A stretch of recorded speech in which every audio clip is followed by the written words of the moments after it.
ಜಮ್ಮು ಕಾಶ್ಮೀರದಲ್ಲಿ ಭಯೋತ್ಪಾದಕರ ಅಟ್ಟಹಾಸಕ್ಕೆ ಸಂಬಂಧಪಟ್ಟ ಹಾಗೆ ಈಗಾಗಲೇ ಭಯೋತ್ಪಾದಕರಿಗೆ ನೆರವು ಕೊಟ್ಟ ಭಯೋತ್ಪಾದಕರ ಮನೆಯನ್ನು ಧ್ವಂಸ ಮಾಡಲಾಯಿತು. ನನ್ನ ಕುಟುಂಬವನ್ನು ಉಳಿಸಿದ್ದೇ ಕಾಶ್ಮೀರಿಗಳು. ಬಿಜೆಪಿ ಕಾರ್ಯಕರ್ತನಿಂದಲೇ ಭಾವನಾತ್ಮಕ ಮಾತು. ಬಿಜೆಪಿ ಕಾರ್ಯಕರ್ತ ಉಗ್ರರ ದಾಳಿ ವೇಳೆ ಜೀವ ಉಳಿಸಿದ ಕಾಶ್ಮೀರಿಗಳಿಗೆ ಕೃತಜ್ಞತೆ. ಛತ್ತೀಸ್ಗಢದ ಬಿಜೆಪಿ ಯುವ ಘಟಕದ ಕಾರ್ಯಕರ್ತನ ಮಾತು. ಬಿಜೆಪಿ ಕಾರ್ಯಕರ್ತನ ಕುಟುಂಬ ಉಳಿಸಿದ ನಜಾಕತ್ ಅಹಮದ್ ಶಾ ಕಾಶ್ಮೀರಿಗ. ಆದರೆ ಉಗ್ರರ ದಾಳಿಯಲ್ಲಿ ತನ್ನ ಸಂಬಂಧಿಯನ್ನೇ ಕಳೆದುಕೊಂಡ ನಜಾಕತ್, ನನ್ನ ಕುಟುಂಬವನ್ನ ಉಳಿಸಿದ್ದೇ ಕಾಶ್ಮೀರಿಗಳು. ಬಿಜೆಪಿ ಕಾರ್ಯಕರ್ತನಿಂದಲೇ ಭಾವನಾತ್ಮಕವಾದ ಮಾತು. ಉಗ್ರರ ದಾಳಿ ವೇಳೆ ಜೀವ ಉಳಿಸಿದ ಕಾಶ್ಮೀರಿಗೆ ಕೃತಜ್ಞತೆ. ಛತ್ತೀಸ್ಗಢದ ಬಿಜೆಪಿ ಯುವ ಘಟಕದ ಕಾರ್ಯಕರ್ತನ ಮಾತು. ಭಾರತದ ಸ್ವರ್ಗದಂತಿದ್ದ ಜಮ್ಮು ಕಾಶ್ಮೀರದಲ್ಲಿ ಮಾನವ ಬುಚ್ಚರ್ಗಳು, ನರಹಂತಕರು, ಭಯೋತ್ಪಾದಕರು ದಾಳಿಯನ್ನು ನಡೆಸಿದ್ದಾರೆ. ಪಾಕಿಸ್ತಾನದ ಭಯೋತ್ಪಾದಕರಿಗೆ ಬೇಕಾಗಿದ್ದು ಭಾರತದಲ್ಲಿ ಭಯವನ್ನು ಉತ್ಪಾದಿಸೋದು, ಜೊತೆಗೆ ಭಾರತೀಯರನ್ನ ಹೆಣ ಮಾಡೋದು, ಭಾರತೀಯರ ಶವದ ಮೇಲೆ ಮರಣ ಮೃದಂಗ ಬಾರಿಸೋದು. ಅದು ಬಿಟ್ಟು ಭಾರತದ ಒಂದು ವರ್ಗ ಮಾತ್ರ ಪಾಕಿಸ್ತಾನದ ಭಯೋತ್ಪಾದಕರಿಗೆ ಬೇಕಾಗಿರೋದಲ್ಲ. ಪಾಕಿಸ್ತಾನದ ಭಯೋತ್ಪಾದಕರು ಬಂದ್ರು, ಪ್ಯಾಂಟನ್ನ ಬಿಚ್ಚಿದ್ರು, ಈ ತರಹದ ರಾಜಕೀಯ ಪ್ರೇರಿತವಾದಂತಹ ಸ್ಟೇಟ್ಮೆಂಟ್ಗಳಿಗೆ ತಿಲಾಂಜಲಿ ಇಟ್ಟು ಭಾರತ ಮಾಡಬೇಕಾಗಿರುವ ಕೆಲಸದ ಬಗ್ಗೆ ಗಮನ ಕೊಡಬೇಕು. ಭಾರತದ 30 ಭಾರತೀಯರನ್ನ ಕೊಂದ ಪಾಪಿಗಳನ್ನ ಕೇವಲ ಭಾವೋದ್ರೇಕವಾಗಿ ಆವೇಶದ ಸ್ಟೇಟ್ಮೆಂಟ್ಗಳನ್ನು ಕೊಡುವುದು ಬಿಟ್ಟು ಪಾಕಿಸ್ತಾನದ ಗಡಿಯೊಳಗೆ ನುಸುಳಿ 30ಕ್ಕೆ 60 ತೆಗೆಯುವಂತಹ ಪ್ರತೀಕಾರದ ದಾಳಿ ಯಾವಾಗ ನಡೆಯೋದು? ಸೊ ಈಗ ಕಾಶ್ಮೀರಿಗಳನ್ನೇ ಹೊಗಳಿದ ಬಿಜೆಪಿ ಯುವ ಘಟಕದ ಅಧ್ಯಕ್ಷ, ನನ್ನನ್ನು ಉಳಿಸಿದ್ದು ಕಾಶ್ಮೀರಿ ಮುಸಲ್ಮಾನರು ನನ್ನ ಕುಟುಂಬದ ರಕ್ಷಣೆಗೆ ಮುಂದಾದರು. ಯಾವ ಭಾರತೀಯ ಮುಸಲ್ಮಾನನು ಕೂಡ ಈ ತರಹದ ಭಯೋತ್ಪಾದಕರಿಗೆ ಬೆಂಬಲ ಕೊಡುವಂತಹ ಪ್ರಯತ್ನಗಳನ್ನು ಮಾಡಲ್ಲ. ಈ ಬಗ್ಗೆ ಹೆಚ್ಚಿನ ಡೀಟೇಲ್ಸ್ ಕೊಡೋದಕ್ಕೆ ನಮ್ಮ ಹಿರಿಯ ಪ್ರತಿನಿಧಿ ಅಕ್ಷಯ್ ಈಗ ಫೋನ್ ಸಂಪರ್ಕದಲ್ಲಿ. ಅಕ್ಷಯ್, ಒಂದು ಕಡೆ ಭಾರತದ ಗಡಿ ಭಾಗದಲ್ಲಿ ನಡೆದ ಉಗ್ರರ ದಾಳಿಯನ್ನ ರಾಜಕೀಯ ಪ್ರೇರಿತವಾಗಿ ಬೇರೆ ಬೇರೆ ತರಹದಲ್ಲೂ ಕೂಡ ಚಿತ್ರೀಕರಿಸುವಂತಹ ಈ ಸಂದರ್ಭದಲ್ಲಿ ಒಂದು ಬಿಜೆಪಿಯ ಮುಖಂಡ ಕಾಶ್ಮೀರಿಗ, ಒಬ್ಬ ಮುಸಲ್ಮಾನನನ್ನ ಹೊಗಳ್ತಾರೆ, ಜೊತೆಗೆ ನನ್ನ ಕುಟುಂಬದ ರಕ್ಷಣೆಗೆ ಬಂದಿದ್ದು ಕೂಡ ಕಾಶ್ಮೀರಿಗ ಎನ್ನುವಂತಹ ಹೇಳಿಕೆ ಏನಿದೆ? ಈ ಬಗ್ಗೆ ಹೆಚ್ಚಿನ ಡೀಟೇಲ್ಸ್ ಅಕ್ಷಯ್.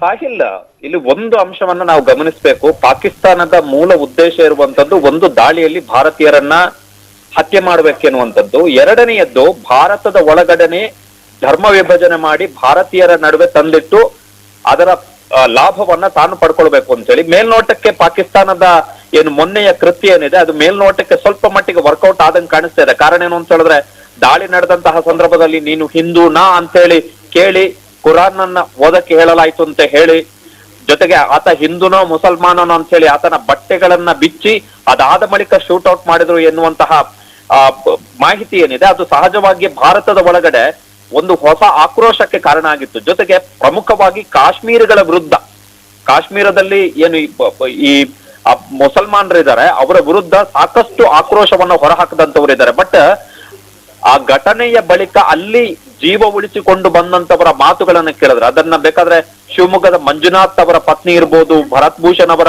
ಕುಟುಂಬಸ್ಥರು ಇರ್ಬೋದು, ಜೊತೆಗೆ ಬೇರೆ ಬೇರೆ ರಾಜ್ಯಗಳ ಏನು ಬಲಿಯಾದಂತವರ ಕುಟುಂಬಸ್ಥರ ಮಾತುಗಳನ್ನ ಕೇಳ್ತಾ ಹೋದ್ರೆ, ಕಾಶ್ಮೀರಿಗಳು ಯಾರಿದ್ದಾರೆ ಅವರು ಇಂತಹ ಭಯೋತ್ಪಾದಕ ಕೃತ್ಯಗಳಿಗೆ ಸಪೋರ್ಟ್ ಮಾಡಲ್ಲ ಎನ್ನುವಂಥದ್ದು ಸ್ಪಷ್ಟ ಆಗುತ್ತೆ. ಈಗ ಫಾರ್ ಎಕ್ಸಾಂಪಲ್, ಈಗ ನಾವೇನು ಕ್ಯಾರಿ ಮಾಡ್ತಾ ಇದೀವಿ ಈ ಸುದ್ದಿಯಲ್ಲೂ ಕೂಡ ಆತ ಬಿಜೆಪಿ ಕಾರ್ಯಕರ್ತ. ಬಿಜೆಪಿ ಮೊನ್ನೆಯಿಂದಲೂ ಕೂಡ ಆಕ್ರೋಶವನ್ನು ಹೊರ ಹಾಕ್ತಾ ಇದೆ.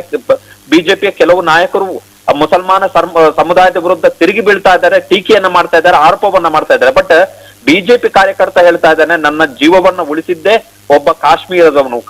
ಆತನ ಹೆಸರು, ಆತ ಧರ್ಮದಲ್ಲಿ ಮುಸಲ್ಮಾನ. ಸೊ ಆತ ಆ ಜೀವವನ್ನ ಉಳಿಸಿದಾನೆ.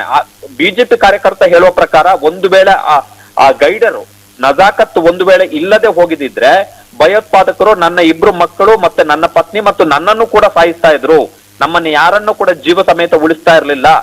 ಮೊದಲಿಗೆ ನಜಾಕತ್ ನನ್ನ ಇಬ್ರು ಮಕ್ಕಳನ್ನ ಕರ್ಕೊಂಡೋಗಿ ಸುರಕ್ಷಿತ ಸ್ಥಳಕ್ಕೆ ಬಿಟ್ಟು ಬಂದ ಬಳಿಕ ನನ್ನ ಪತ್ನಿಯನ್ನು ಕೂಡ ಕರ್ಕೊಂಡೋಗಿ ನೆಕ್ಸ್ಟ್ ಸುರಕ್ಷಿತ ಸ್ಥಳಕ್ಕೆ ಬಿಟ್ಟು ಬಂದ್ರು. ನಜಾಕತ್ ತನ್ನ ಜೀವಕ್ಕೆ ಏನಾಗುತ್ತೆ ಅಂತ ಹೇಳಿ ಯಾವತ್ತೂ ಕೂಡ ಯೋಚನೆ ಮಾಡ್ಲಿಲ್ಲ ಈ ದಾಳಿಯ ಸಂದರ್ಭದಲ್ಲಿ. ಜೊತೆಗೆ ನಜಾಕತ್ ಅವರ ಸಂಬಂಧಿ ಸೈಯದ್ ಹುಸೇನ್ ಅಲಿ ಶಾ ಯಾರಿದ್ದಾರೆ, ಅವರು ಗೈಡರ್ ಆಗಿರುವಂತವ್ರು, ಅವರು ಭಯೋತ್ಪಾದಕ ದಾಳಿಯಲ್ಲಿ ಹತರಾಗಿದ್ದಾರೆ, ಅವರು ಸಾವನ್ನಪ್ಪಿದ್ದಾರೆ. ಸೊ ತನ್ನ ಸಂಬಂಧಿಯ ಸಾವನ್ನು ಕೂಡ ಲೆಕ್ಕಿಸದೆ ನಜಾಕತ್ ಬಂದಂತಹ ಪ್ರವಾಸಿಗರ ಆ ಕುಟುಂಬವನ್ನ ರಕ್ಷಣೆ ಮಾಡ್ಲಿಕ್ಕೆ ತನ್ನ ಜೀವವನ್ನ ಒತ್ತೆ ಇಟ್ಟು ಆತ ಕೆಲಸ ಮಾಡಿದೆ ಎನ್ನುವಂಥದ್ದನ್ನ ಸ್ವತಃ ಬಿಜೆಪಿ ಕಾರ್ಯಕರ್ತನೇ ಹೇಳ್ತಾ ಇರುವಂತದ್ದು. ಇದು ಉತ್ಪ್ರೇಕ್ಷಿತ ಅಥವಾ ಇದಕ್ಕೆ ಮಸಾಲೆ ಸೇರಿಸಿ ಪಂಚಿಂಗ್ ಲೈನ್ಗಳನ್ನ ಹಾಕಿ ಹೇಳ್ತಾ ಇರುವಂತಹ ಸ್ಟೋರಿ ಅಲ್ಲ. ಇದು ಒಬ್ಬ ಕಾರ್ಯಕರ್ತ ತನ್ನಗೆ ಆದಂತ ಅನುಭವವನ್ನ ಆತನೇ ಸ್ವಯಂ ಪ್ರೇರಿತವಾಗಿ ಹೇಳ್ತಾ ಇರುವಂತದ್ದು. ಜೊತೆಗೆ ನಜಾಕತ್ ಅವರು ಕೂಡ ಇಂಟರ್ವ್ಯೂ ಅನ್ನ ಕೊಟ್ಟಿದ್ದಾರೆ.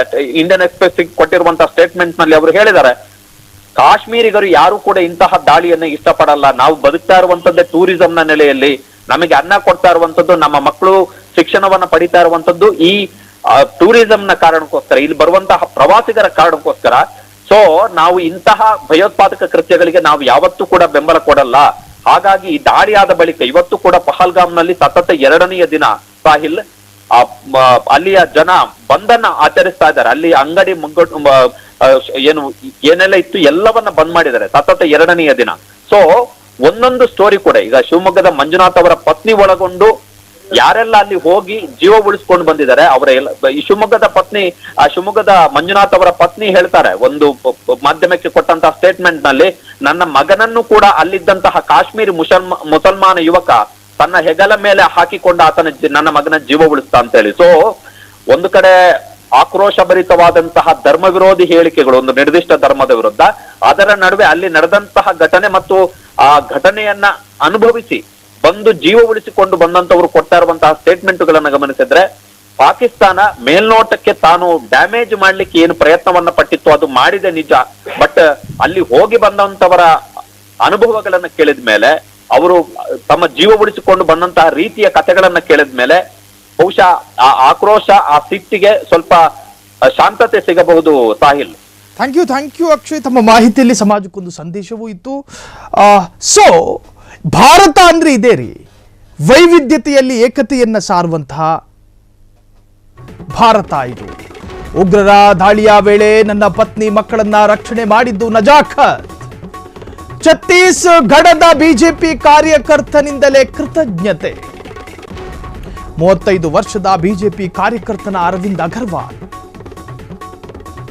ದಾಳಿ ಆಗ್ತಾ ಇದ್ದಂತೆ ನನ್ನ ಪತ್ನಿ 4 ವರ್ಷದ ಮಗಳ ರಕ್ಷಣೆ ಮಾಡಿದ್ರು. ಸುರಕ್ಷಿತ ಸ್ಥಳಕ್ಕೆ ಕರೆದುಕೊಂಡು ರಕ್ಷಣೆ ಮಾಡಿದ್ದು ನಜಾಕತ್ ಅಹ್ಮದ್ ಶಾ. ನನ್ನ ಮಗನನ್ನ ಅಪ್ಪಿಕೊಂಡು ಭಯೋತ್ಪಾದಕರಿಂದ ರಕ್ಷಿಸಿದ್ರು. ಭಯೋತ್ಪಾದನೆಗೆ ಬೆಂಬಲ ಕೊಡಬೇಕೆಂಬ ಇರಾದೆ ಆ ಸಮುದಾಯಕ್ಕೆ ಇದ್ದಿದ್ದರೆ ಪಾಕಿಸ್ತಾನ ಭಾರತ ವಿಭಜನೆಯಾಗುವ ಸಂದರ್ಭದಲ್ಲೇ ಪಾಕ್ ಪರ ನಿಂತುಕೊಳ್ಳಬಹುದಾಗಿತ್ತು. ಆದ್ರೆ ನಾನು ಹುಟ್ಟಿದ ಭೂಮಿ ನನ್ನ ಭಾರತ. ಸಾಕಷ್ಟು ಜನರಿದ್ದಾರ್ರಿ. ಇದೇ ವೈವಿಧ್ಯಮಯ. ಭಾರತ ಅಂದ್ರೆ ಇದೆ, ಭಾರತ ಅಂದ್ರೆ ಇದೆ, ಭಾರತ ಅಂದ್ರೆ ಇದೆ.